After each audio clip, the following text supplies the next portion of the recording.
Bem, eu, enfim, sou de uma família classe média, talvez menos do que média, né? Funcionários públicos e, enfim, o que talvez me caracteriza, ou pelo menos singulariza um pouco a minha trajetória, é o fato de ter pai e mãe muito, enfim, muito engajados. O que é que eu quero dizer com isso, né? Muito atentos para a vida e muito, de algum modo, comprometidos com o próprio percurso dos filhos, né? Das filhas, no caso. Eu sou a mais nova de duas irmãs, né? Eu e a outra que faleceu ainda muito jovem. Você nasceu aqui em Salvador? Não, eu nasci em Cícero Dantas. Cícero Dantas fica no sertão da Bahia, que era a região da família de minha mãe. E aí já é uma coisa interessante. A família da minha mãe, ou seja, o meu lado materno, teve muito mais presença na minha educação, na minha própria trajetória, de modo geral, do que a família do meu pai. Eu sou muito a filha da minha mãe nesse sentido, né? Ainda que meu pai fosse um homem inteligente, interessante e tal, mas uma presença mais forte da família materna. Mas meu pai era um homem interessante, muito inteligente, né? Uma pessoa que não sei muito qual era a escolaridade do meu pai, mas não era elevada, devia ter o curso primário completo, um pouco mais talvez. Minha mãe a mesma coisa, mas não obstante isso eram pessoas que escreviam muito bem. Meu pai tinha um certo gosto pela escrita, de vez em quando escrevia pequenas coisas, contos e coisas pequenas, mas muito interessantes, com um certo estilo, né? E isso eu acho que foi teve uma certa importância no próprio modo como eu e minha irmã, de certo modo, descortinamos a vida, né? E eu, como mais nova, fui um pouco, digamos, conduzida, né, de um modo muito livre por minha irmã, que tinha muito gosto pela leitura, literatura principalmente, né? Essa foi uma coisa que talvez tenha sido uma marca muito grande lá em casa. O fato de Mirna, minha irmã, ser uma pessoa que comprava livro, né? Comprava muitos livros, inclusive muitas vezes livros importados. É muito interessante isso, nunca, enfim, lamento muito não ter conversado um pouco com ela sobre isso, né? Mas sei que ela ficava muito atenta aos lançamentos de livros. Então, por exemplo, ela leu mais de uma vez Joyce, né, Ulisses. Então, uma pessoa com uma certa, enfim, um certo apuro, um certo estilo, certas preocupações literárias e tal, que tiveram, sem dúvida nenhuma, não de um modo de condução sistemática, mas tiveram uma certa influência sobre mim, né? Que desde cedo comecei também a ler. Você disse que ela morreu cedo? Minha irmã morreu, acho que com talvez pouco menos de 50 anos. Ela teve um câncer que, enfim, depois se generalizou e tal. Enfim, talvez por isso não tenhamos conversado certas coisas que, às vezes, se você conversa, não é, mais tardiamente. Mas me lembro muito disso, dessa força muito grande, enfim, desse exemplo, talvez, não é? Leitura, os livros lá em casa, enfim, havia muitos livros e eu, a partir daí, acho que cultivei um pouco o gosto pela leitura. Ambas fomos de colégio de freira, Sacramentina, lá em Alagoinhas. Era uma coisa também, às vezes, meio paradoxal, não é? Meio contraditória, porque em casa nós tínhamos um certo nível de liberdade, o colégio era, enfim, os chamados colégios de freira, tem certas regras e tal, e às vezes nós éramos surpreendidas com certas proibições que não haviam em casa. Por exemplo, ler Jorge Amado, em tenridade, coisas desse tipo, que hoje, né, parecem meio ridículas, né, mas que à época, enfim, acontecia. Jorge Amado, por exemplo, eu me lembro bem que as freiras, né, a diretora, a Madre Superiora, ficou muito, acho que terminou convidando meu pai para ir lá e tal, porque ficavam meio preocupadas com o nosso gosto literário, Jorge Amado naquela época, imagina. Mas porque ela era comunista ou porque ela devassa? Eu acho que porque era comunista, né? Eu acho que essa coisa do comunismo já era uma coisa muito forte, ainda mais em colégios, né, confessionais. Então, eu fiz colégio de freira, né? Eu terminei eu fiz o curso pedagógico, né? Que era, enfim, mas nunca... Aliás, não, eu acho que eu ainda dei aula em Alagoinhas e tal, mas eu sempre pensava em continuar os estudos, né?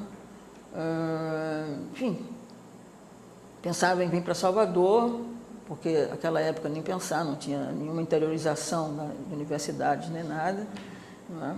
Então eu tinha uma certa expectativa de poder vir estudar em Salvador, poder fazer faculdade aqui em Salvador, o que foi meio obstado pela, enfim, o excesso talvez de cuidados de minha mãe, né? Saí de casa, era somente 2 filhas, isso era meio problemático, mas enfim, depois de certas dificuldades eu saí, então eu vim para aqui. Tinha família aqui? Não, tinha, enfim, parentes, né? Parentes de minha mãe, parentes do lado materno. Então, eu fiz o vestibular. Na época, fiquei muito na dúvida se fazia ciências sociais ou se fazia direito, porque meu pai funcionava como uma espécie de rábula, né? Meu pai era muito consultado pelos colegas e tal sobre certas situações administrativas e tal, que ele dominava bastante, né? E isso, de certo modo, fez de meu pai, a gente brincava de vez em quando em casa, chamando de rábula. Então, eu fiquei muito na dúvida, porque eu sentia que meu pai tinha muito interesse que eu fizesse nada muito forte. Lá em casa nunca houve muito essa coisa de predeterminar as coisas, de insistir, de exigir, nunca me lembro disso. Mas eu pensei em talvez fazer as duas, né? Fazer ciências sociais e fazer direito, até para contentar meu pai. Só que nesse ano, coincidentemente, foi o ano em que começou a haver as especificações, então ciências sociais não foi mais, o vestibular não foi mais na mesma época. Então eu literalmente bati para o ímpar, né? E vim fazer ciências sociais muito nessa coisa, saiu cara ou coroa e eu vim fazer ciências sociais. Ciências sociais, você já lia coisas? Não, eu tinha, enfim, talvez não tenha falado muito de minha mãe. Minha mãe era uma pessoa muito engajada socialmente. O que é que eu quero dizer com isso? Uma mulher que eu acho que estava muito além do seu tempo, muito comprometida socialmente, com as pessoas que trabalhavam em casa, muito preocupada com a situação geral política, ou seja, ela tinha posições na vida. Isso é uma coisa que eu considero muito interessante na minha família. Então, eu acho que muito por aí, não é? Lá em casa nós tínhamos certos engajamentos, me lembro perfeitamente isso. Eu me lembro quando houve o golpe de 64, eu ainda muito jovem, né? Mas lá em casa a gente discutia isso, e a gente tinha, eu não tinha dúvidas qual era a posição da minha família. Então, eu acho que, de algum modo, isso meio aplanou um pouco o meu terreno. Eu partia do suposto de que eu faria alguma coisa que pudesse transformar o mundo, né? Naquela época, a gente pensava muito isso, né? Eu já li um pouquinho Marx, ainda muito temperadamente, né? Mas a ciência social, naquela época, eu me lembro muito bem, era uma ciência social da transformação, né? Isso, de certo modo, veio sendo atenuado nos últimos tempos, né? Talvez nesse momento a gente tenha uma boa oportunidade para retomar essas questões.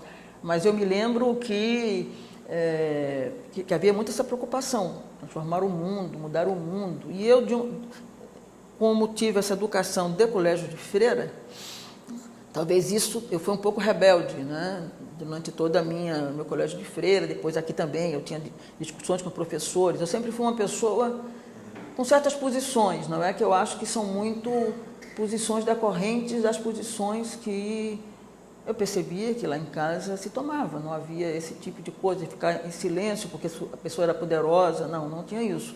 E eu me lembro que minha mãe, muitas vezes, se desentendia com pessoas, médicos ou pessoas que ela julgava que não estavam desempenhando os seus papéis do modo mais adequado, né? Então, isso eu acho que, de algum modo, fez com que eu me encaminhasse um pouco.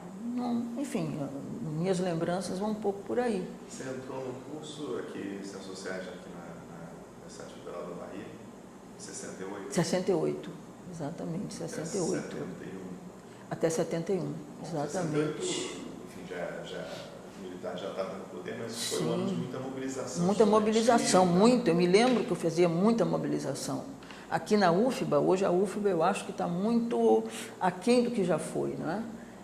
Eu até brinquei ontem que eu recebi um e-mail dizendo que os colegas aqui da história e da ciência política tinham resolvido também oferecer aquele curso do Luiz Felipe Miguel, lá do UNB, né, sobre o golpe de 2016. E eu fiquei eu digo, puxa, finalmente um sinal de vida política mais recente na Faculdade de Filosofia. Achei algo muito interessante. Naquela época, sim, a gente fazia, enfim, muita rua. Ia assim, muito para a rua. Eu me lembro que eu fui N vezes para a rua. A gente ocupava espaço na universidade, grandes reuniões, muito movimento, muito. Eu percebo um contraste negativo muito grande nesse momento. Né? Agora, no final de 68 teve aí sim, né? Exatamente, ainda teve essa coisa. 69, 70, 71 foi a repressão mais violenta. Mais violenta. Aqui também, sim, muito. Aqui mesmo nós tínhamos, como Pedro Agostinho, eu fiz o vestibular, vim para cá, não era aqui ainda, era lá no Terreiro de Jesus, não, primeiro na Nazaré, a Faculdade de Filosofia era em Nazaré, porque ainda estava com Química, com toda, enfim, não havia ainda a reforma universitária. A reforma é logo depois, né? Depois a gente se desloca, a faculdade se desloca para o Terreiro de Jesus e finalmente vem para cá. Depois do Terreiro de Jesus vem para cá. Então eu me lembro muito, havia muito isso, um clima, né? Talvez seja a coisa que eu mais lembre negativamente desse período ditatorial, né? É a desconfiança entre as pessoas. Qualquer pessoa desconhecida pode ser um infiltrado, pode ser um delator, pode ser alguém que vá complicar a sua vida. Então, volta e meia, a gente identificava, era quase uma coisa, sabe, intuitiva, uma coisa muito sensitiva. A gente percebia certas pessoas estranhas e imediatamente havia, às vezes nem era bem isso, né? Era pessoa interessada no curso. Pedro Agostinho era um sujeito, não sei se você chegou a conhecer Pedro Agostinho. Pedro Agostinho era uma pessoa muito bonita, muito interessante, né? Um homem muito inteligente, filho de Agostinho da Silva, que foi um grande intelectual português. Então ele tinha uma formação humanista bastante rica, né? Mas era ao mesmo tempo uma pessoa muito simétrica, relações muito simétricas com estudantes, com alunos de modo geral, com seus orientandos. Ele veio de Brasília para cá. Pedro veio de Brasília para cá, 71, exatamente. 71 ele veio para cá, porque ele era casado com Rosa Virgínia, né, que era uma pessoa da Bahia. Ele se desloca para cá, tinha feito já um mestrado muito exitoso, muito referido, trabalhando nos Camaiurá. Com Galvão, com Eduardo Galvão, exatamente. E ele veio para cá. E foi realmente para mim e para outros colegas, foi realmente um presente, né? Uma coisa extremamente positiva, porque pelas próprias características, né? A personalidade de Pedro, o modo como ele encarava o mundo, a visão dele do mundo acadêmico, muito aberta, uma pessoa que pensava com as suas próprias ideias, né? Isso talvez seja a coisa mais importante de Pedro Agostinho para mim. Então, o fato de... Então, eu fui muito... Isso eu acho que é muito importante na minha trajetória. Eu fui muito produto de uma equipe. Eu trabalhei desde o início muito em equipe. Quem eram os professores? Pedro Agostinho, Vivaldo Costa Lima. Eu tive a faculdade tinha muitos bons professores. Ainda tem, estou falando tinha porque é minha própria experiência. Mas Vivaldo Costa Lima, né, que era um tipo problemático em termos de personalidade, uma personalidade muito difícil, muito exigente, relações pessoais muito conflitivas sempre, Vivaldo tinha. Não era uma pessoa de fácil trato, digamos assim, mas era uma pessoa extremamente competente, né, que tinha uma relação muito forte com Agostinho da Silva, não é? Porque Vivaldo foi para a África, ou seja, Vivaldo era um odontólogo que se tornou um antropólogo através de Agostinho da Silva, o pai do Pedro, que, enfim, cria o Centro de Estudos Afro-Orientais, né, que é ainda hoje uma grande referência na Bahia, e forma essa gente, forma Vivaldo, leva Vivaldo para a África, forma muito nesse sentido, né? Do modo prático. Né? E as pessoas, enfim, aprenderam sobre África indo para a África. Vivaldo Costa Lima, Ieda Pessoa de Castro, Guilherme Souza Castro, Valdir Freitas Oliveira também, que foi... Valdir era também da história aqui na época, Ieda era da antropologia, Consuelo Pondé de Sena, que foi aluna de Edelweiss, que era um autodidata, mas que se tornou uma referência em estudos tupis. Quem mais na época? Vivaldo Costa Lima, já disse, e Zaide e Machado, Antônio Luiz Machado Neto, que eram da sociologia, Carlos Costa também, mas eram pessoas muito interessantes, porque eram pessoas da sociologia, não é? E que estavam muito vinculados durante muito tempo ao programa de pós-graduação em Ciências Sociais. Não me lembro se o título, a denominação era essa. Né? Esse programa teve uma série de redenominações, de redefinições. Mas era um conjunto de pessoas, Zaide Zaide e Antônio Luiz também tinham estado em Brasília.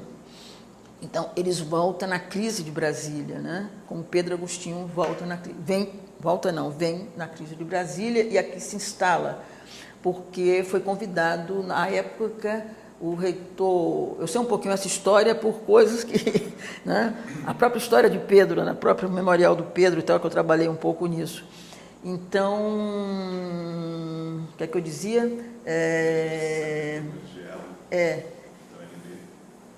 Eu dizia que Vivaldo Costa, não, Zaide e Antônio Luiz e tal, mas era uma outra coisa que eu ia dizer, que eu terminei me esquecendo.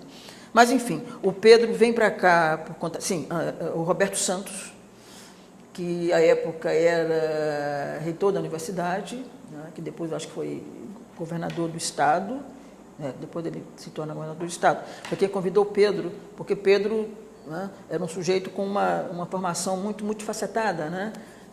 Fez história na graduação e tal, e depois teve também um flerte muito forte com a arqueologia. Então, trabalhando com o Valentim Calderon, que foi uma pessoa ali muito ligada a Roberto Santos, o Pedro vem para Salvador um pouco por essas coisas, é contratado pela universidade, a partir daí, e se instala aqui.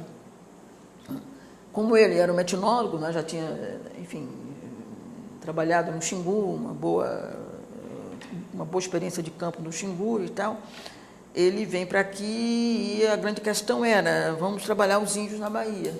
Né? Você fez curso com ele? Fiz curso, exato. O Pedro fez no primeiro ano que Pedro esteve aqui, em 71 mesmo, eu acho, ele ofereceu um curso sobre, enfim, era muito relacionado, muito estritamente relacionado, aquele projeto de Roberto Cardoso de Oliveira, Fricção Interétnica. Então, Pedro achou que era realmente muito interessante, porque, enfim, era de se esperar que houvesse muita fricção interétnica, ou seja, exatamente isso, né? Ao invés da cultura, da determinação da cultura, eram as relações sociais, a grande coisa. Ou seja, foi muito interessante, né? Uma certa acuidade do Roberto. O garoto ali, 15 anos, Índios da Civilização do Daci. É um livro impressionante, é grande. Muito. Mas assim, era muito pessimista, os índios acabaram. Mas todos eram pessimistas. A década de 70 foi do pessimismo. Mas nós que terminam também lá. Todos. Nosso objeto exato. Agora que estamos, né? O Daci era muito assim. Muito. Todos. Tristíssimo, meu pai achava antes. Claro. Um pouco na linha dos tristes trópicos, um pouco, né? Aquele saudosismo, não é? Meio fim de século, não é? Que não era nem fim de século ainda, mas era uma coisa muito... Ou seja, eu acho que quem deu a grande nota, a grande marca, foi o Malinowski, né?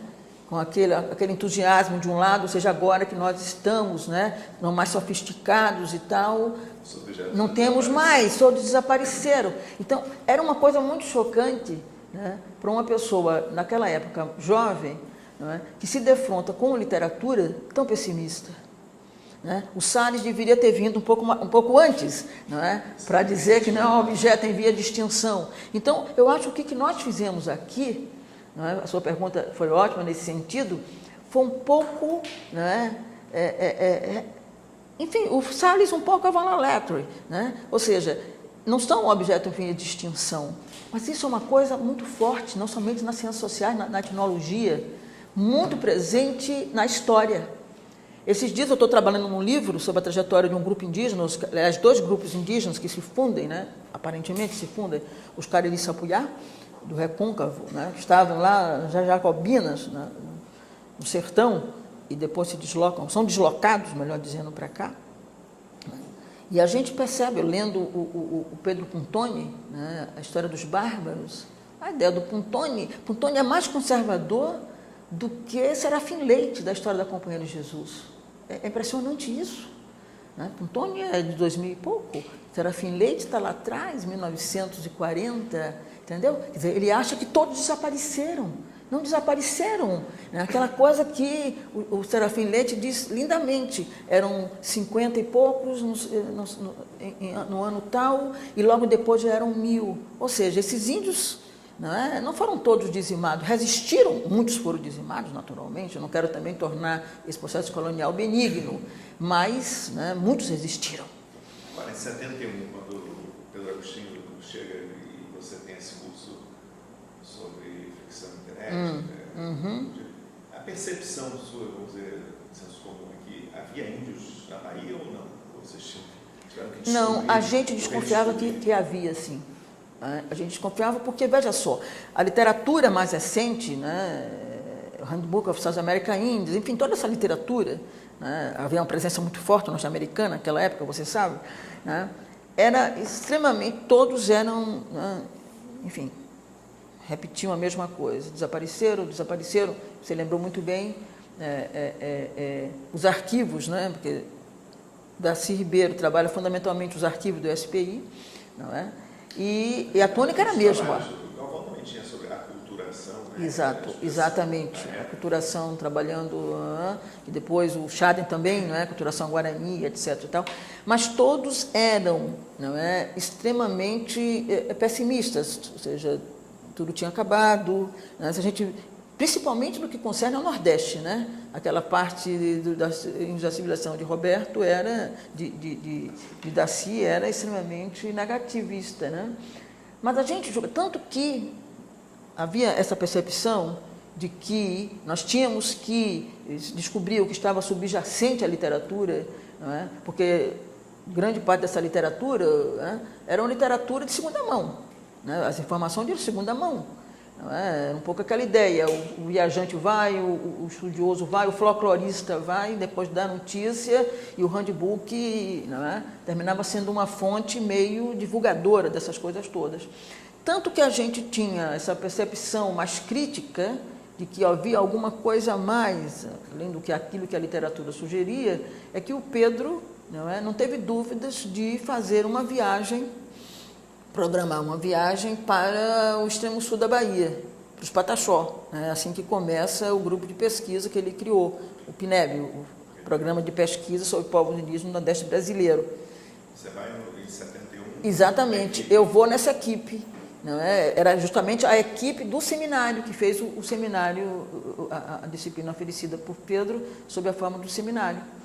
Antes, evidentemente, nós tivemos que trabalhar muito ao longo do tempo para ver mais notícias e o que nos guiou, o que, de certo modo, assegurou essa viagem foram jornais, principalmente o Jornal à Tarde, que dava notícia dos índios Pataxó em 1951, quando houve lá um grande mal-entendido que terminou resultando no embate da polícia com os índios, com 2 pessoas, que um cacique, numa viagem anterior, em 49, 50, tinha encontrado no Rio de Janeiro, que se apresenta e que até hoje há a suposição, que parece correta, de que seriam pessoas ligadas ao PCB.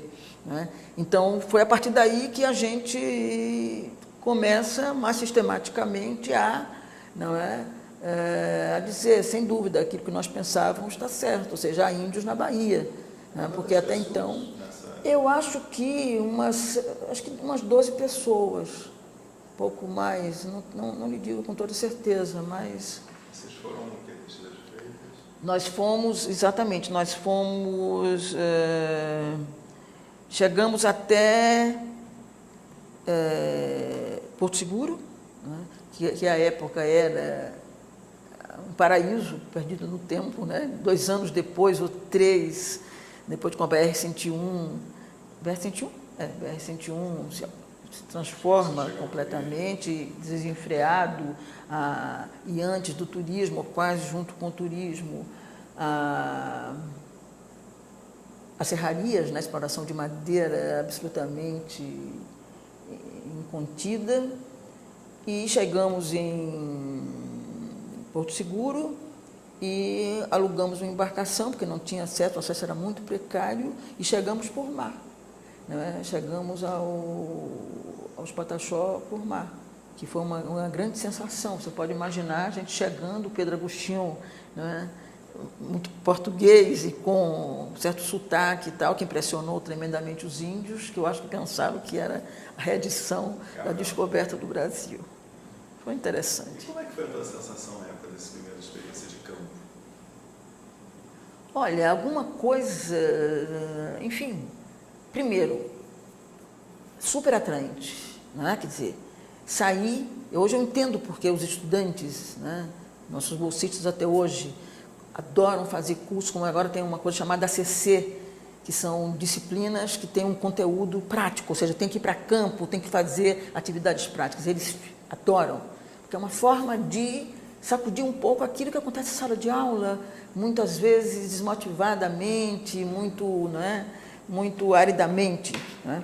Então, para nós, por exemplo, a gente tinha lido um pouco, né, o pouco que havia, né, dos Pataxó, né, principalmente Daci e coisas tais, né? Às vezes quase uma coisa, enfim, muito pouco informativa, né? Uma coisa meio... Não existem mais, exato, né? E aí você, primeiro, impressionou muito a situação que os índios estavam vivenciando. Foi talvez a coisa mais... Muito de penúria absoluta, material completa, roupas, comida, né? Tanto que nós, já prevendo isso, levamos muita comida para distribuir, ou seja, nós sempre compartilhávamos com ele o que nós tínhamos, etc. e tal. Então, isso nos chamou muita atenção. Ao mesmo tempo, uma coisa que marcou muito, eu acho, a todos nós, né, é você descobrir pessoas em tal situação de precariedade resistindo, dizendo-se índios, né, relembrando seus parentes mortos, suas lutas, naquele momento ainda com muita dificuldade. Não obstante tenham nos acolhido muito, eles tinham dificuldade de falar sobre si mesmos, né? Isso demorou um pouco, né? Talvez a desbravadora fui eu, porque logo depois fiz o meu trabalho de campo lá para o mestrado. Mas o que mais nos impressionou, eu acho que foi isso, o que mais me marcou foi muito isso, não é? E eu acho também uma coisa muito importante, que veio ser muito determinante na formação de, acho que de todos nós que estávamos naquela equipe, né, era enfim, uma certa preocupação que Pedro tinha e manifestava, de que nós tínhamos que conter um pouco a vontade de intervir para não intervir mal. Ou seja, mas vamos primeiro conhecer, vamos primeiro escutar o que eles querem, o que é que a gente pode fazer aqui, antes de sairmos por aí, não é? Exatamente. Isso foi uma característica muito forte do trabalho aqui realizado por Pedro, né, que guiou muito. Ficamos 1 semana. Fazíamos de tudo, né? Quer dizer, eu me tornei um pouco uma enfermeira, né, porque em algum momento também quis fazer medicina e terminando fazendo, você veja que loucura. Então, atendia muitas pessoas, com remédios, com curativos, enfim, fizemos de tudo. Também é uma coisa que você aprende, né? O trabalho de campo é também um ato solidário, você não pode se negar, ainda mais em determinadas condições e tal. Então, isso foi muito interessante, no sentido da gente não cultivar, não é, ideias muito mirabolantes e tal sobre o trabalho de campo, ou seja, a gente aprendeu que há limites humanos, que há dificuldades e tal, que elas têm que ser enfrentadas de modo solidário. Talvez tenha sido isso que mais, né, tenha realmente determinado os meus rumos a partir dali. Mas você se formou em 73, perdão, em 71? Terminei o curso em 71, exata licenciatura.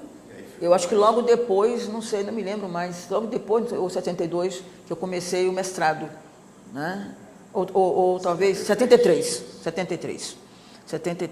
Eu fiz aqui nas Ciências Sociais, não é?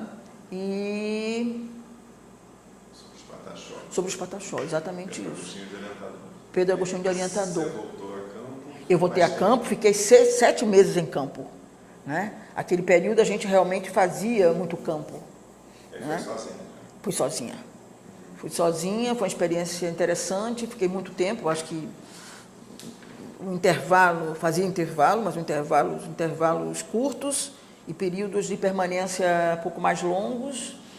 E sim, foi a partir daí que surgiu a tese de Pataxó e que eu comecei realmente, ou seja, essa experiência foi fundamental, né? Quer dizer, a experiência de pesquisa de campo em equipe foi muito importante, mas foi essa realmente que me deu regra e compasso de modo mais enfático, né?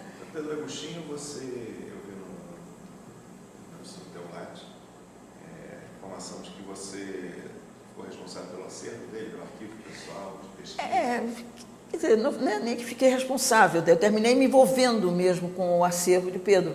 Por quê? Porque da turma, daquela equipe remanescente de 71, eu talvez tenha sido a pessoa que mais longo tempo trabalhei com ele, não é? Formando outras pessoas, né? Formando muito estudante e tal.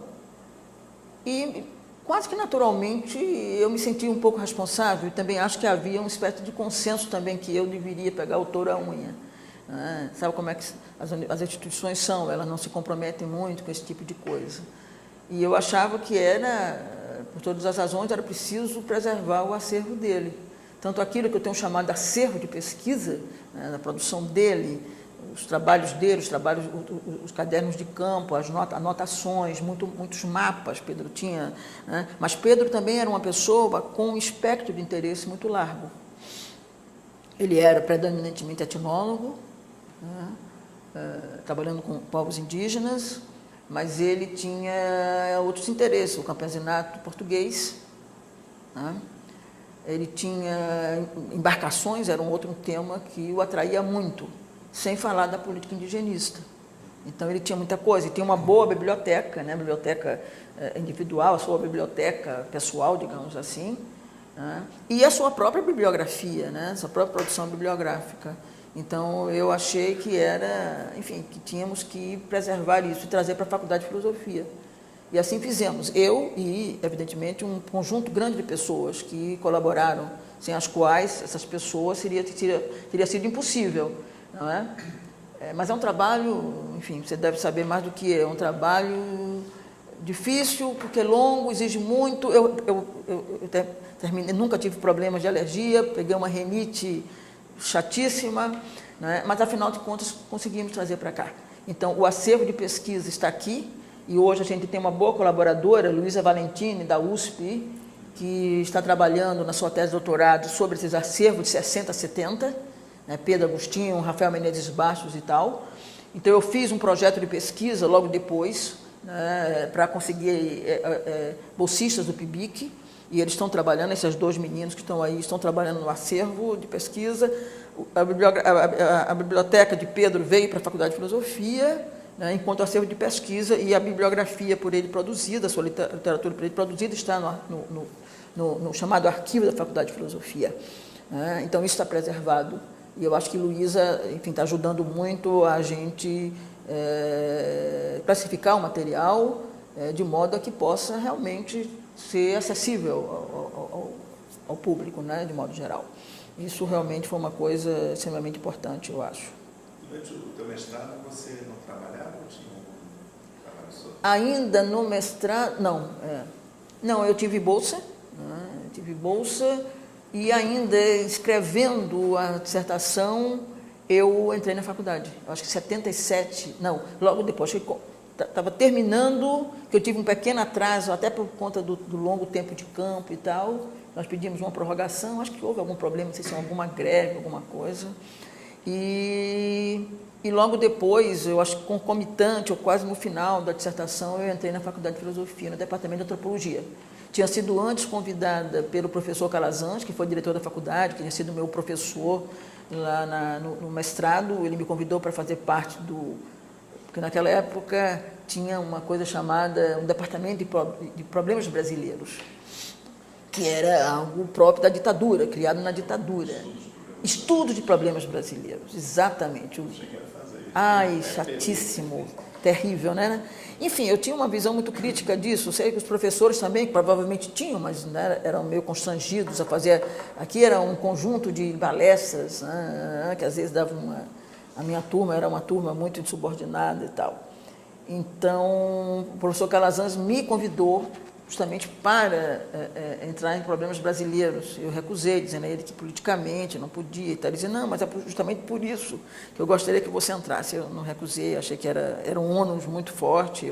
Essas coisas sempre tive muita clareza de posição. E aí entrei no Departamento de Antropologia, em 77. Aí que eu entrei, e aí que comecei a ensinar e tal, enfim, ter uma atividade complementar. Todo no mesmo departamento. Eu saí depois para Brasília, não é, para o doutorado. Mas o doutorado... Mas terminei de fazer... Não, eu fiz Brasília, mas depois me desentendi lá, depois que o Roberto saiu, foi para a Unicamp. Como é que foi?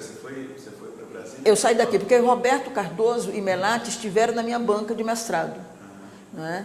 E o próprio Roberto me incentivou a ir para Brasília. E eu fui, acho que em 80, alguma coisa, não me lembro agora, 81, talvez? Acho que sim. Não me lembro, 82.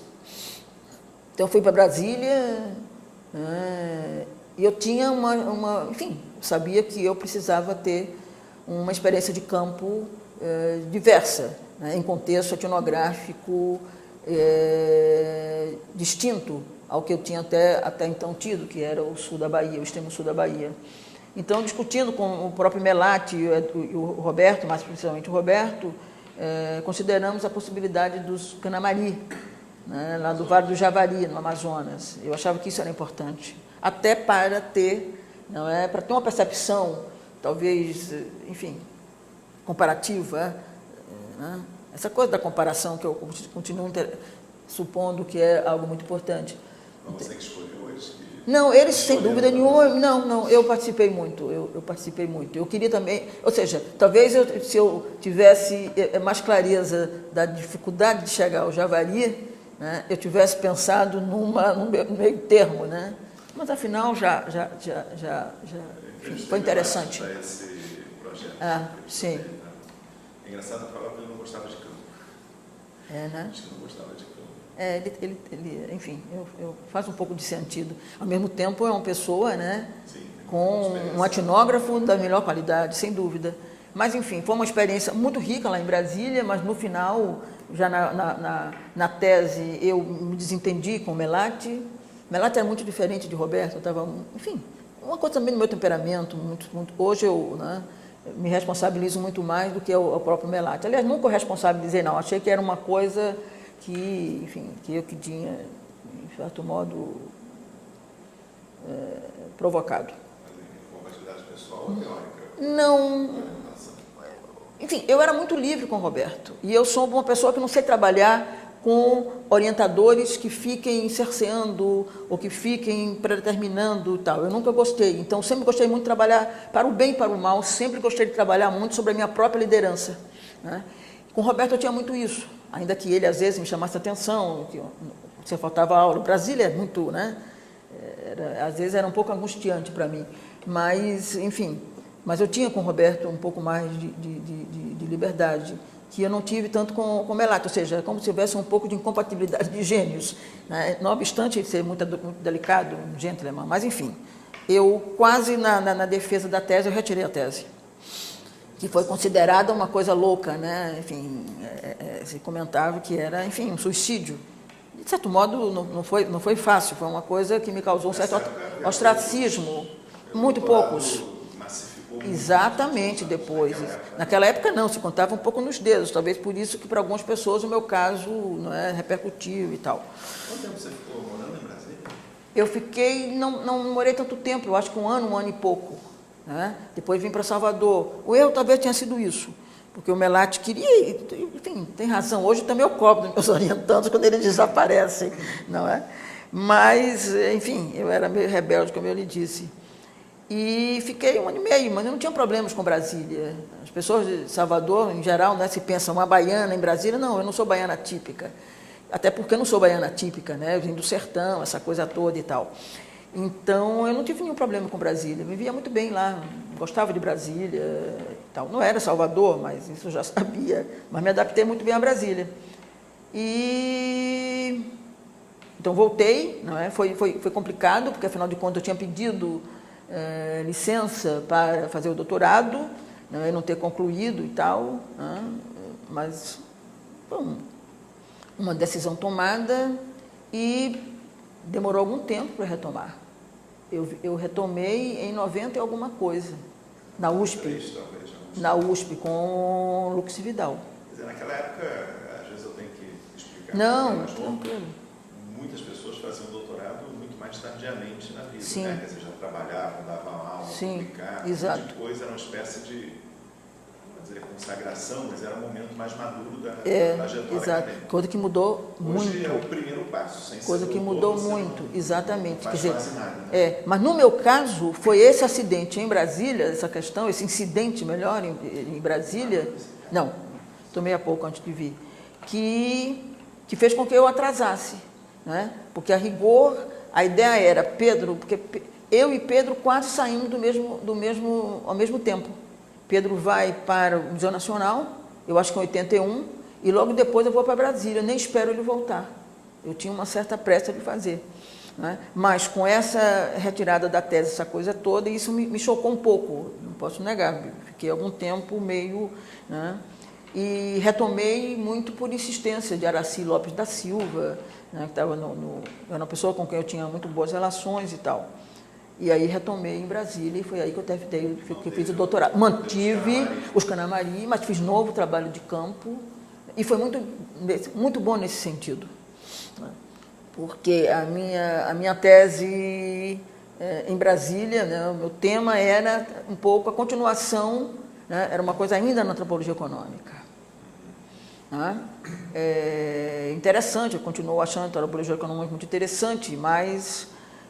Enfim, não era bem o tema, né, dos índios.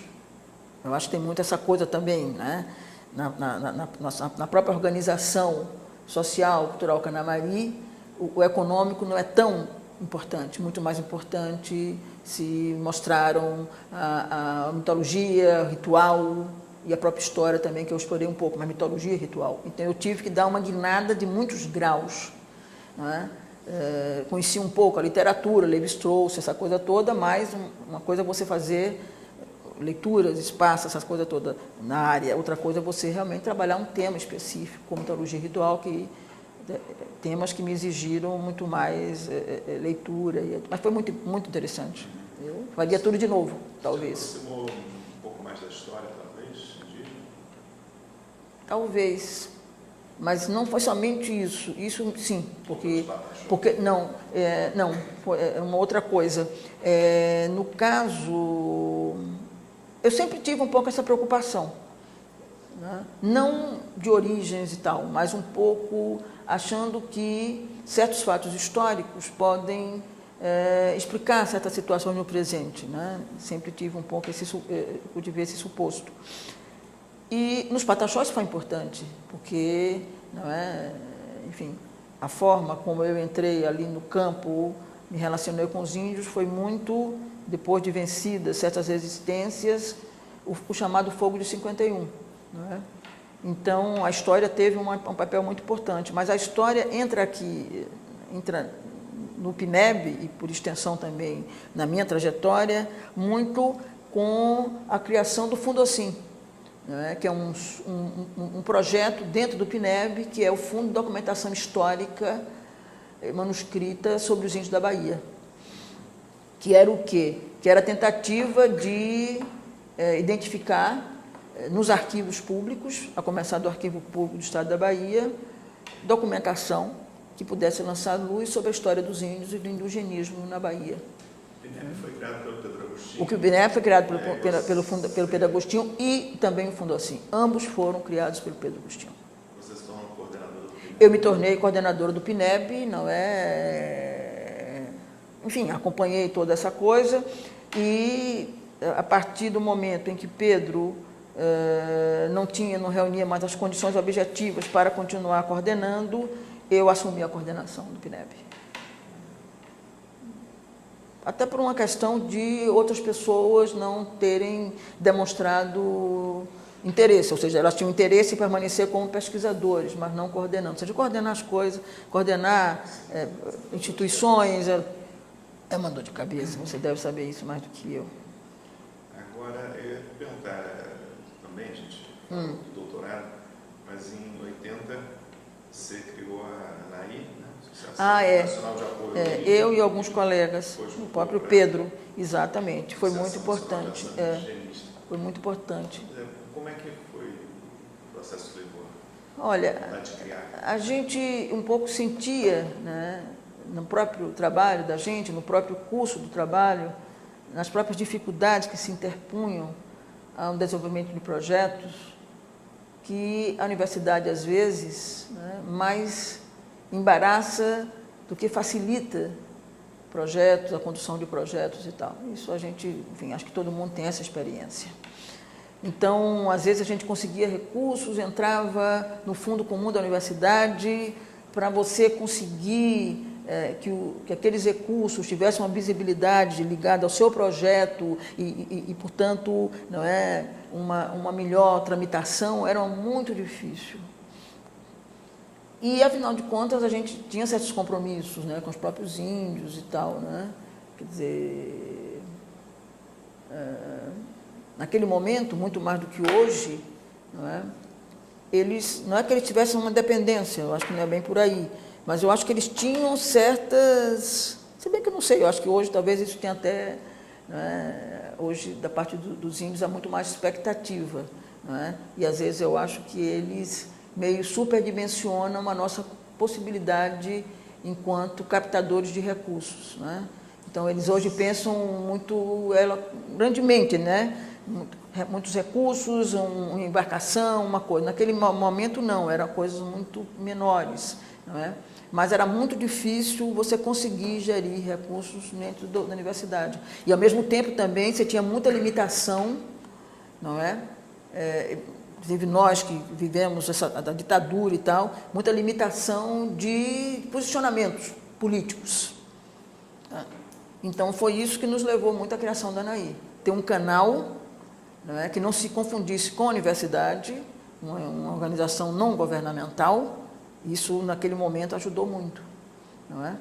E foi muito interessante porque, na verdade, era uma organização não governamental, ou seja, uma espécie, Pedro costumava dizer, e eu achava muito correto, que era o nosso braço político, não é? Enfim, um pouco de exagero, né, nosso braço político, mas, enfim, era um pouco...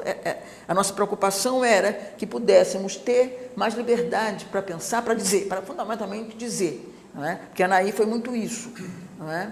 Uma instituição, uma organização não governamental que procurava levar no contexto urbano, nos contextos urbanos, informações corretas, bem apoiadas, né, apoiadas em boas evidências etnográficas e tal, sobre os índios da Bahia. Mudar a percepção da população soteropolitana sobre os índios da Bahia. Era um pouco essa a ideia. Depois do Nordeste, né? Vocês funcionavam, na época, pelo menos, você seria mais ou menos como uma espécie de mediadora ou intérprete? Quase inevitavelmente, né? Eles vinham muito pouco. Aqui a gente tinha muito cuidado, acho que sempre tivemos muito cuidado de não assumirmos a voz deles, né? De não falarmos por eles, não sermos porta-vozes. Mas, em alguma medida, é possível que nós até tenhamos extrapolado um pouco, não é? tenhamos, mas sempre eu acho que tivemos uma certa atenção para que não houvesse uma grande extrapolação, que não falássemos por eles, né?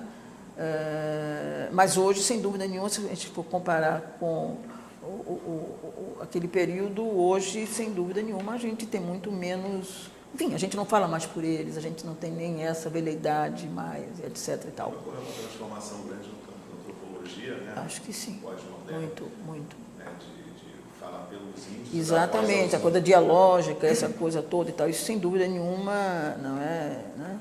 Mas eu acho que nós sempre tivemos um pouco esse cuidado, né? Quer dizer, de não ceder à tentação, não é? De não incidir numa coisa que fosse muito dirigida, numa coisa que fosse uma certa tutela. Ou seja, o exemplo que nós tínhamos da FUNAI e de outras instâncias era tão negativo, não é? Que não valia a pena, evidentemente, incidir naquele tipo de padrão. Não é? Quer dizer, éramos muito críticos, sempre fomos muito críticos, né, dessa tutela. Não é? Você começou a entrevista falando da tua família e usou a expressão, se não me engano, engajada, que era muito engajada. Quer dizer, aqui você também se torna explicitamente engajada. Sim, né? explicitamente engajada. Esse papel de Nunca intelectual tive, de militante. Sim. Nunca tive. Até hoje, né?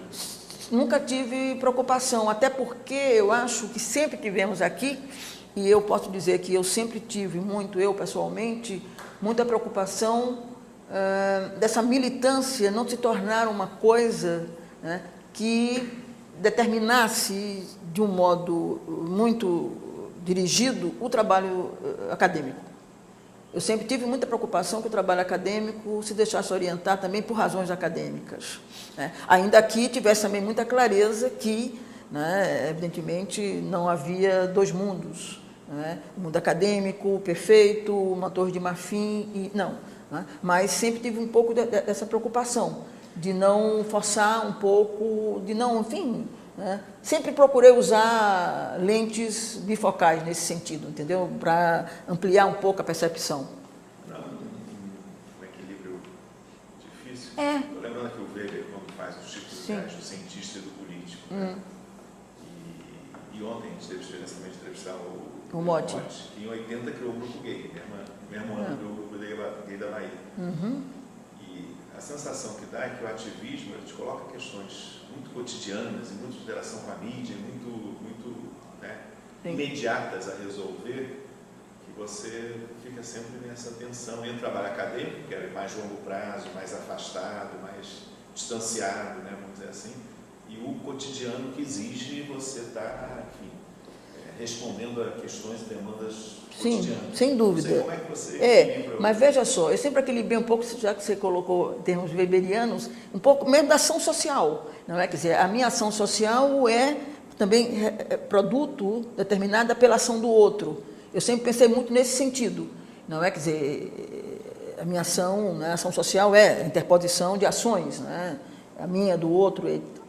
Então, eu sempre tive um pouco de preocupação que, não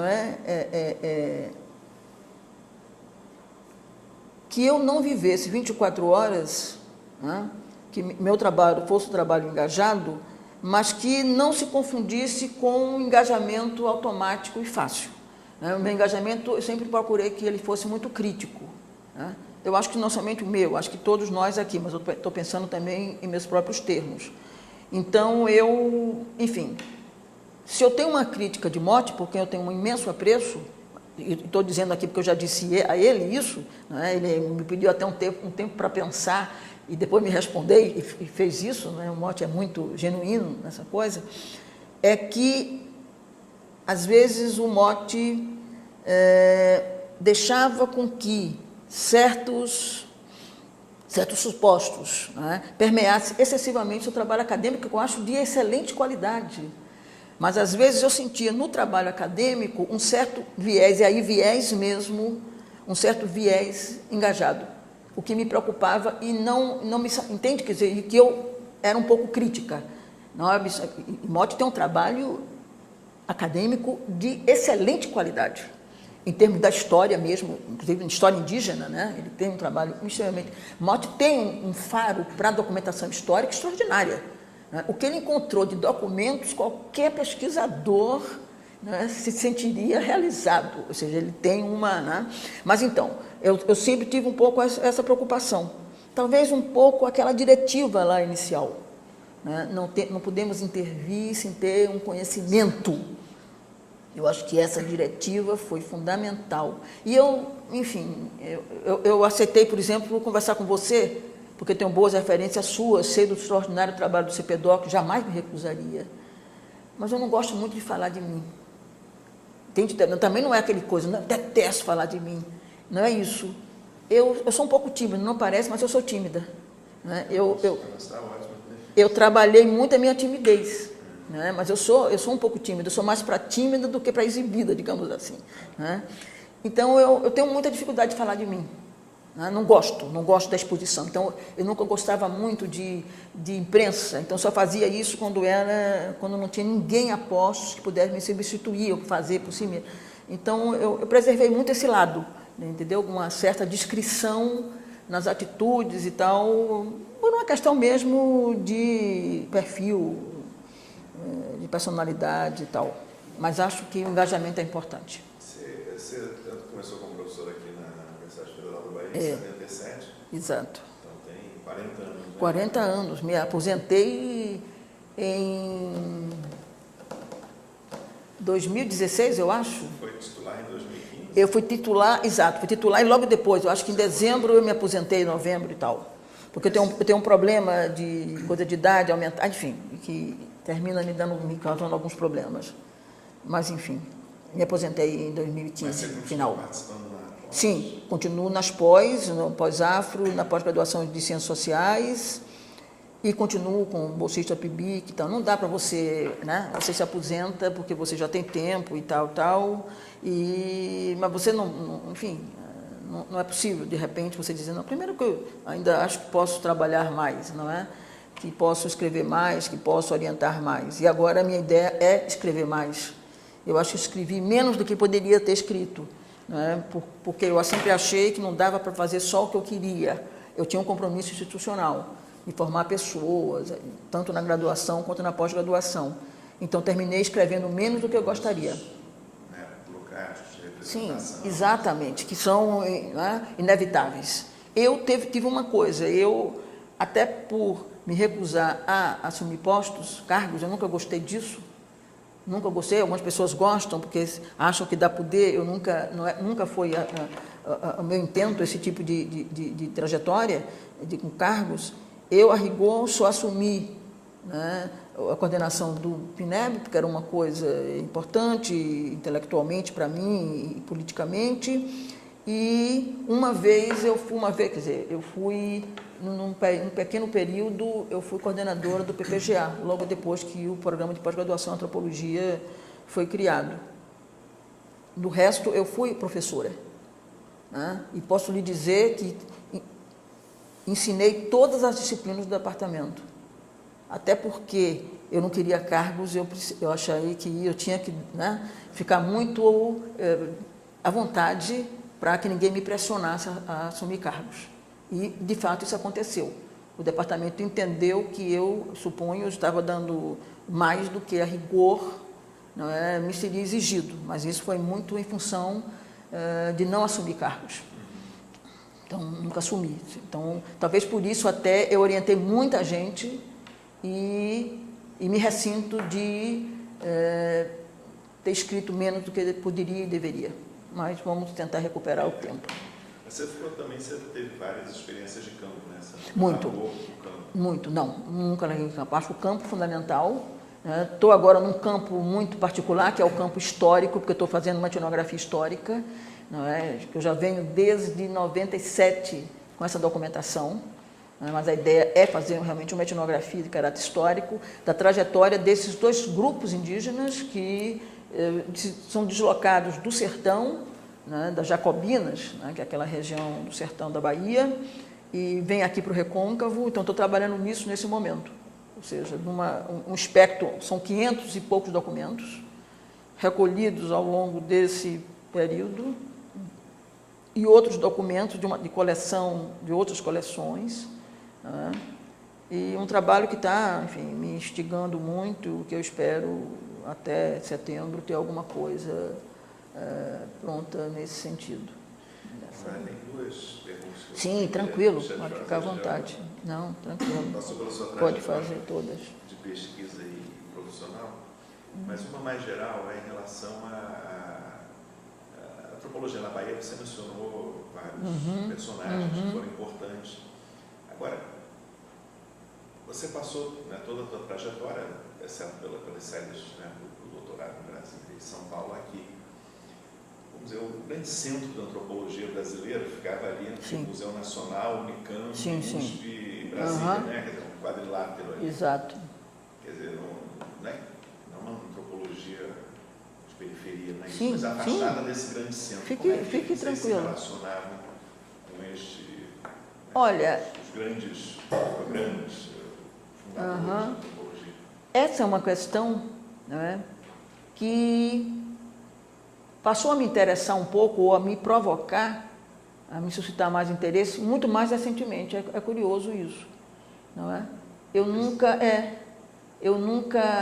muito instigado por outros colegas, não é? Quer dizer, eu sempre, enfim, eu não tinha dúvidas do mapa, não é?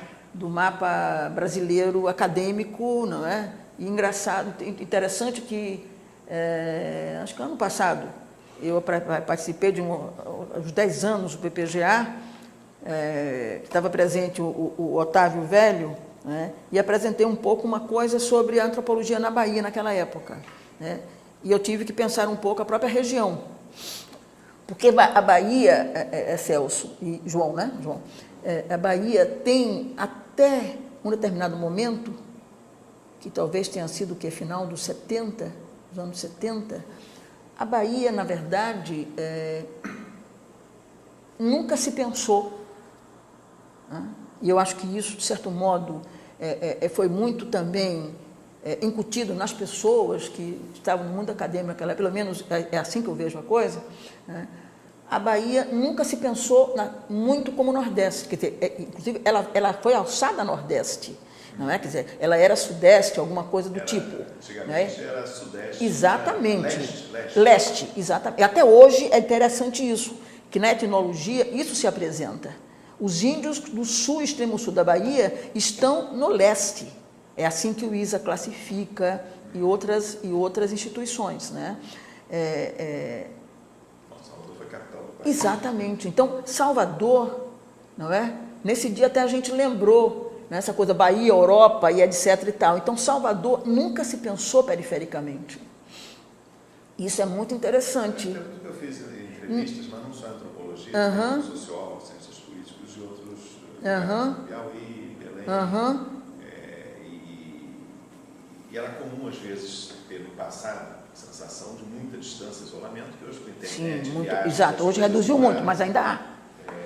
Era aquela coisa do encontro, do Campox, uma vez por ano, uma coisa muito distante, ou de vir uma visita, às vezes. Sem dúvida, ilustre. Um isolamento muito grande. Muito. Afastamento de referências bibliográficas atualizadas. Sem dúvida. E isso mudou muito, né? Mas eu estou querendo... Não, mas sem dúvida, claro, sem dúvida. Então, eu acho que era muito assim, entendeu? Quer dizer, Bahia era um nicho diferenciado, distinto, né? E talvez por isso que eu não tinha uma percepção tão crítica dessa geopolítica acadêmica, que hoje eu tenho muito mais. Então, eu andei pela UNB, enfim, eu nunca me senti, né, e isso talvez também tenha contribuído para esta não posição mais crítica em relação à geopolítica acadêmica, né, porque tanto na USP quanto na UNB, em outros centros que eu sempre, né, enfim, visitei por convite, essa coisa toda, eu nunca realmente senti nenhum tipo de exclusão, nenhum tipo de... Pelo contrário, eu achava que havia um acolhimento. Sim, sem dúvida. Hoje eu vejo um pouco diferente. Havia um acolhimento mais... Não é? A partir de um determinado momento, né, que eu acho que é pós-70, né, a Bahia, até pela reclassificação regional, e a região é extremamente importante, é uma noção, é um conceito extremamente importante, que a rigor a gente precisava trabalhar mais, não é? Que isso muda um pouco, né? a Bahia, eu acho que passa a ser vista e talvez a ver-se. Eu não sei se ela passa a se ver. Né? Deixa de ser leste, passa a ser Exatamente. Isso tem eu acho que uma repercussão, não é, geográfico e simbólica e, portanto, acadêmica forte. Forte. Mas durante muito tempo isso para mim não se apresentou. É interessante isso. Não sei se nunca me lembro de termos discutido isso, por exemplo, no PNEB. Né? Essa coisa surge para mim muito no âmbito da aba e no âmbito da Rea-Abane. Né? E eu, no primeiro momento, tinha uma atitude, às vezes, um pouco meio irritadiça, que eu achava que, às vezes, era uma espécie de complexo de inferioridade. Era um erro meu, acho que não é complexo de inferioridade. Eu acho que há, sem dúvida nenhuma, uma geopolítica que, sem dúvida nenhuma, também não é, privilegia o que está no sul e no centro, naquele quadrilátero ali, em detrimento dos outros. Né? Eu não tenho um conhecimento de causa, conhecimento empírico disso, mas tenho uma certa curiosidade. Mas a gente podia ter uma boa ideia disso na própria distribuição das bolsas de probabilidade de pesquisa. Eu perguntava um dia desse ao reitor, não é, quantos professores da UFBA têm bolsa de probabilidade de pesquisa, que é uma coisa cada vez mais, né, uma luta renhida, né? Todo mundo querendo bolsa, os recursos são... Essa é uma coisa meio caixa, né? Uma caixinha lá que não se abre. Né? Eu não sei como é que é essa distribuição, mas posso supor que, sem dúvida nenhuma, que essa distribuição, né, se faz em atenção às notas das pós-graduações. Notas que eu acho também, né, em relação às quais cabe também uma boa crítica. Né? Você viu essa última avaliação, né, liderada por Perry Scott, que deu discussões intermináveis, né? Houve rebaixamento, todos parece uma quantidade de recursos, exatamente, mais da metade, segundo eu soube. A história não teve nenhum. Exato. A antropologia foi metade. Exatamente, entendeu? Parecido. Muito grande mesmo. Isso quer dizer alguma coisa. Tá? E sempre uma coisa muito, né, quer dizer, que aqueles que estão com as notas, né, superiores e estáveis, né, durante muito tempo, né, se insurgiram tremendamente contra o rebaixamento. Acho que foi feito de modo abrupto, eu acho que cabe realmente crítica, essa coisa toda. Não é? Mas eu acho que é algo, por exemplo, que a aba deveria realmente se preocupar em realmente abrir um canal, né, de discussão sobre isso, quer dizer, porque há cada vez mais, ao meu ver, descontentamentos, constrangimentos, desconfortos em relação a essas questões. Há colegas que, volta e meia, estão levantando essa pauta, né? A pauta da, enfim, de uma distribuição desigual, ou seja, é um país desigual e, quase inevitavelmente, essas desigualdades também se fariam sentir no mundo acadêmico. Seria impossível não acontecer isto, não é? Quer dizer, e é muito interessante, se a gente for pensar isto, não é? Como houve uma mudança muito grande, eu acho que ainda no governo Lula, não é? Por exemplo, a partir do Ministério da Cultura, esses pontos de cultura e etc. e tal, que foram, ao meu ver, extremamente importantes no sentido de uma melhor distribuição, uma maior capilaridade, né? E que eu acho que o golpe veio a simplesmente abandonar, etc. e tal. Eu acho que foi um momento extremamente importante, assim como a interiorização das universidades e tal. Eu acho que são medidas, são políticas, né? Sem contar as ações afirmativas, né? Mas, enfim, eu acho que os governos petistas, com todas as críticas que se possa fazer, não quero mais nem falar isso, que eu sempre, né, como se eu estivesse meio com vergonha de apoiar os governos petistas, eu não tenho, eu acho que houve avanços altamente significativos, e eu acho que esses avanços visavam um pouco isso. Por exemplo, as universidades. Você tem, vou dar somente esse exemplo, que eu acho que são exemplos extremamente importantes. A UFRB, a Universidade Federal do Recôncavo da Bahia. Né? Você chega ali, você percebe uma diferença extraordinária em relação à própria UFBA, que já mudou muito em termos do perfil dos alunos. Mas o UFRB é ainda mais forte, não é? É recôncavo. E o recôncavo é uma unidade em termos de região, extremamente importante. O açúcar, ou seja, né, ali há ações, comportamentos, ou seja, ali há uma cultura muito diferenciada, muito distinta do resto da Bahia. Né? Ali merecia realmente uma universidade, nesse sentido. Né? Uma outra, a universidade, a Unilab, a universidade do, como é? Que fica ali no São Francisco do Conde, que é uma outra entrada, uma outra região extremamente interessante. E aquela outra lá no Foz do Iguaçu, ali na na Unila. Que tal a Unila, João? Foi melhor, eu sei, muitos problemas. Eu tenho um colega lá que é funcionário técnico administrativo, foi daqui, mas uma experiência notável. Não é? Eu acho que são experiências tão importantes que terminam, às vezes, tendo problemas por desinformação do próprio corpo docente, corpo discente, servidor técnico administrativo, entendeu? Certas disputas internas, lamentáveis, essa coisa toda. Mas acho que são experiências extremamente importantes. E, ao meu ver, são essas experiências que alteram esse jogo muito marcado já na ciência brasileira. Você mencionou a RBA. Em 2008 teve um Porto Seguro, né? Teve. Eu participei. Você estava lá? Foi um marco, né, de fazer Porto Seguro, que não era um grande centro. Exato, foi muito interessante isso. Acho que foi Caroso, não foi? Caroso era o presidente, não. Caroso, acho que era presidente. Não, era Luiz Alberto, passando para Caroso, não foi isso? Foi. Luiz Alberto Cardoso de Oliveira. Não acho que 2 vezes, não foi? Não, eu acho que depois houve uma SPPC, não foi em Porto Seguro também? Eu acho que sim, eu acho que foi. RBA foi Porto Seguro. Eu acho que foi bastante interessante. Teve alguns problemas logísticos, mas foi, como não podia deixar de ser, mas foi muito interessante, sim. As RBAs também foram crescendo. Foram, muito. Eu acho que ainda são realmente a grande vitrine, né, da antropologia no Brasil, e, enfim, lugar de encontro e tal. Eu acho que essas RBAs têm um papel extremamente importante.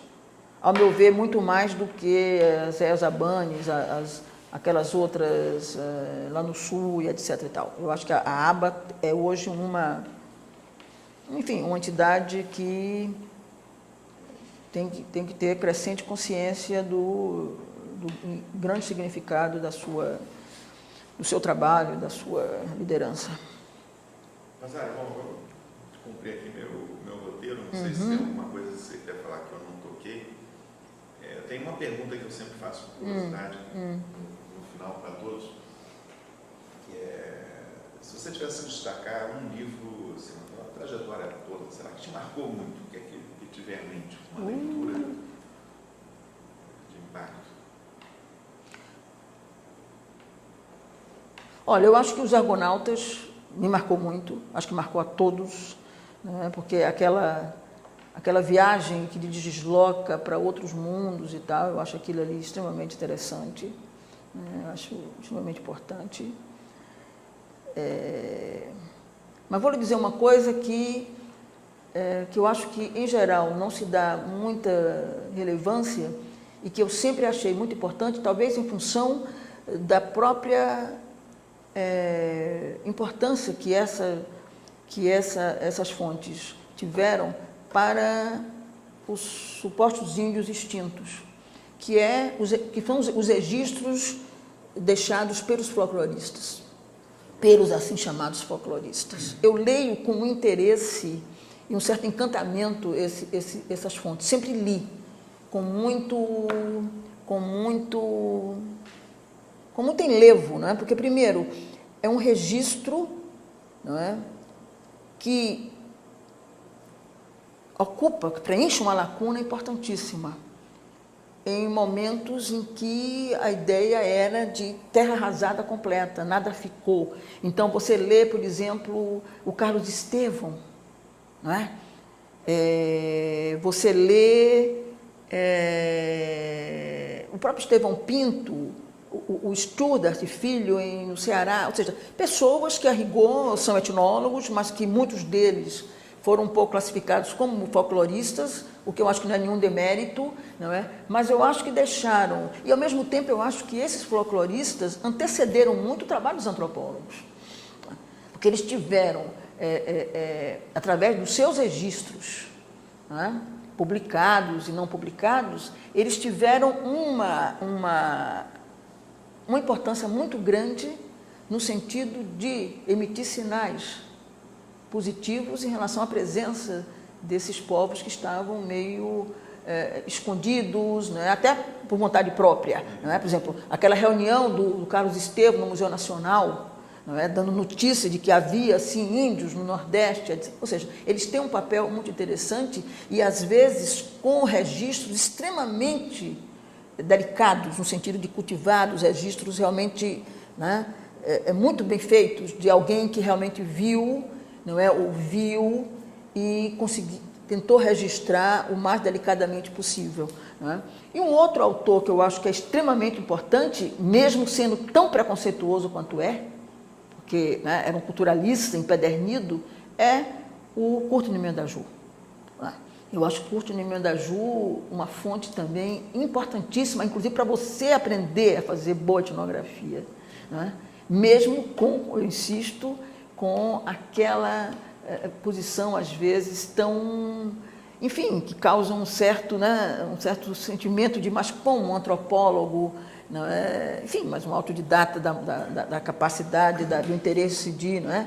E o mapa, eu acho, o mapa etnohistórico é uma prova extraordinária, né, disso, ou seja, é um conhecimento acumulado durante muitos anos, não é? Quer dizer, você pensar que naquele momento, em 37, 38, Nimendaju vem ao Rio Doce, vem ao sul da Bahia, não é? E tem um registro super importante dos índios ali, hiper preconceituoso, polichinelos, não é? Enfim, qualificativos extremamente desagradáveis, mas um registro importante. Então, esse pequeno registro, às vezes, para mim, não é? Porque, no fundo, eu hoje transito muito entre a etnologia, estrito sensu e a história. A antropologia histórica, não a história dos historiadores, mas a história, a antropologia histórica. Então, o pequeno registro, às vezes, ele é importantíssimo para, não é, superar um hiato, para preencher uma lacuna que durante muito tempo vigiu. Então, enfim, esse tipo de registro me interessa muito, né? Então, eu acho que são essas as minhas, né? E, evidentemente, que, em termos teóricos, Weber é encantador, né? Eu acho, e Marx. Marx também, eu acho que foi, né, eu li Marx muito cedo, nem sei por obra e graça de quem, não é? Me lembro. E sempre achei o Capital algo extremamente fascinante, em termos de quê? Do montar e desmontar. Que eu acho que é ali o que Marx faz fundamentalmente, né, através da dialética, é isso, monta e desmonta, né, o concreto, o abstrato. Enfim, eu sempre tive um fascínio por, né, porque achava de uma lógica irrepreensível. Falando, se você viu o Jovem Marx, muito interessante, não é? É um filme muito interessante, eu gostei muito. Eu gosto muito de cinema, vou muito a cinema. Aqueles personagens que você conhecia. Né, ele e o Engels, né, muito interessante, aquela solidariedade. Eu gostei muito do filme, achei o filme. Aliás, eu adoro cinema. Eu gosto muito de cinema. Bom, Rosada, muito obrigado pela Nada, imagina. entrevista. Imagina. Foi um prazer.